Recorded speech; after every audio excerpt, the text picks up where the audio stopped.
Alô pessoal, direto ao ponto aqui, no final valeu pelo resultado, né? Até acabou sendo bom o empate para o Grêmio ontem à noite por 1-1 contra o Cruzeiro em Belo Horizonte. Até falei no vídeo de ontem que o Grêmio tinha a obrigação de ganhar. Muitas pessoas fizeram comentários aqui dizendo que o empate era bom, mas eu honestamente me baseava na fragilidade emocional da equipe do Cruzeiro de Belo Horizonte depois do que havia acontecido no outro final de semana, quando perdera a Copa Sul-Americana para o Racing na Argentina. O Cruzeiro já não é um time bom, entraria em campo abalado, pressionado pelo seu torcedor. Como entrou pressionado, a gente percebeu isso, os vários erros cometidos pelo Cruzeiro, então era nisso que eu também me baseava. Evidentemente eu sabia da fraqueza dessa equipe do Grêmio, convenhamos, né? É um time muito fraco, a gente vai entrar nesse aspecto depois aqui, mas imaginei que o Cruzeiro fosse estar mais abalado ainda do que o Grêmio. É por isso que eu dizia, olha, o Grêmio precisa ganhar a partida do Cruzeiro. Não ganhou, empatou e o resultado, no final das contas, acabou sendo bom. O que vale mesmo é que no domingo, tomem nota desta data, dia 1º de dezembro de 2024, no domingo, na partida contra o São Paulo, o Grêmio poderá colocar um ponto final nesse ano que é daqueles que merecem ser esquecidos, daqueles anos em que as coisas realmente não deram certo. Domingo pode acabar esse drama que está se arrastando rodada após rodada, que está acabando com os nervos dos torcedores. Domingo o Grêmio poderá se garantir na Série A para 2025. E aí vou me valer dos dados de Paulo Pires, plantão da Rádio Bandeirantes, um cara infalível nos números, um cara infalível nas projeções, que fez ontem a seguinte projeção, traçou ontem o seguinte quadro para que o Grêmio domingo se garanta na Série A. Indispensável, obviamente, a vitória na partida contra o São Paulo. Primeiro ponto é esse, o Grêmio tem que ganhar do São Paulo. Mas há uma coisa que vai acontecer antes ainda, que é o jogo do Criciúma no sábado contra o Corinthians no estádio Heriberto Rios. Para que a combinação dê certo, será preciso que o Corinthians ganhe do Criciúma. Atenção, isso é muito importante. Será preciso, o ponto de partida, o start, é a derrota do Criciúma para o Corinthians. Eu, acho que isso é bem possível. O Criciúma também é um time, a colocação na tabela diz exatamente o tamanho do Criciúma, e o Corinthians vem nessa etapa de crescimento. O Corinthians tem pretensões ainda nessa reta final de Campeonato Brasileiro.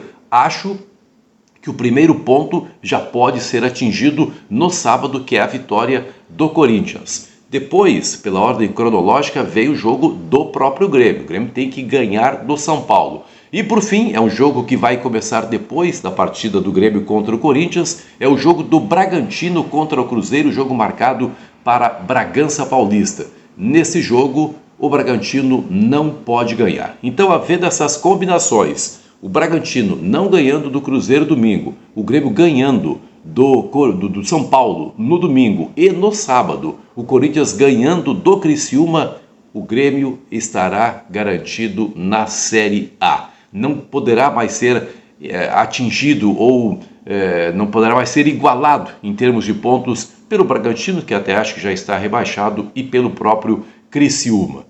Essas equipes, mesmo que façam pontos e o Grêmio não faça mais até o final do campeonato, pelos critérios não chegarão onde o Grêmio já chegou, e o critério é o número de vitórias. Então, guardem esta data, é uma data histórica. Num ano muito ruim para o Grêmio, será o ano da garantia na Série A. Agora, vamos conversar aqui apenas entre nós. Honestamente, eu acho que nesse quadro aí, o mais difícil é o Grêmio ganhar do São Paulo. Pela bola que o Grêmio está jogando, o Grêmio não ganha há bastante tempo. A última vitória do Grêmio foi em casa, foi contra o Atlético Goianiense, e a gente sabe a circunstância em que essa vitória foi obtida, jogando muito mal. De lá para cá, só pioraram as atuações do Grêmio. E aí dentro de casa, por exemplo, no empate contra o Juventude, e fora de casa, alguns desempenhos lamentáveis. Eu acho que, e é triste dizer isso, o mais difícil desses fatores, o mais difícil será a vitória do Grêmio. Não sei o que é que o Grêmio vai fazer, que tipo de estratégia será montada para ganhar do São Paulo.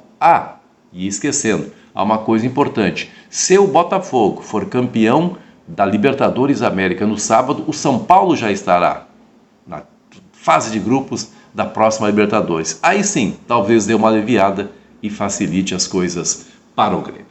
Quero seguir falando agora a respeito do Renato.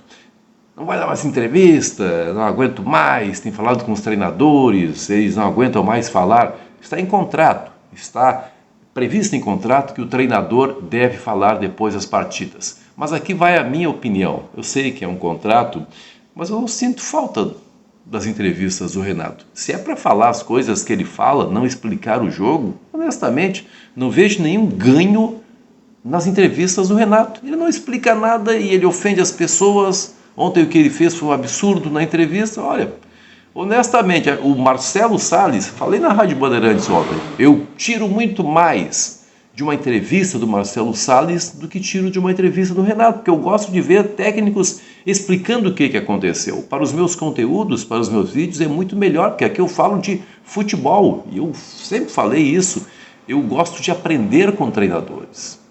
Os treinadores são professores. Eu há muito tempo fui repórter, durante muito tempo convivi com treinadores e aprendi muitas coisas com eles explicando o que estava acontecendo. O Renato não faz isso, então, olha, não vejo grande vantagem aí o Renato falar ou não falar. Ontem, todo mundo sabe, ameaçou jornalistas, vocês sabem, né? É muito fácil descobrir onde é que os filhos estudam, tipo assim, uma coisa ridícula, uma coisa rasteira feita pelo Renato, que depois se retratou, mandou uma mensagem via assessoria de imprensa, não era isso que eu queria dizer, se vocês quiserem, domingo eu esclareço melhor, mas aí já era tarde, o estrago estava feito, a declaração repercutiu em todo o país, então mais uma prova aí de que o Renato não tem o mínimo sentido, né? Seguir ouvindo o Renato. Também acabou se traindo, dizendo que vou dar uma lista aí de jornalistas que só querem atrapalhar o Grêmio quando eu for embora. E aí praticamente anunciou realmente que está indo embora, depois voltou atrás, tentou voltar atrás, mas já era tarde. O Renato é um técnico acuado, né? Quando o cara está acuado, o cara está pressionado, o cara acaba falando coisas realmente que mais atrapalham a ele próprio, inclusive, do que contribuem. E por fim, Bright White. Bright White é o personagem da semana. Por tudo aquilo que aconteceu, a suposta conversa com o presidente Alberto Guerra, que ele negou ontem, mas, acima de tudo, ele é um personagem pelas coisas que ele faz dentro de campo. Mais um belíssimo gol marcado pelo Bright White e é um cidadão, né? É um cara ciente das suas responsabilidades, batalhando, brigando o tempo todo, tentando orientar a equipe dentro de campo, levando em conta a sua experiência de jogador que já atuou no Barcelona. Que jogador, né? Que cidadão esse Bright White. Personagem da semana. Pessoal, muito obrigado pelo seu carinho com esse canal. Até a próxima.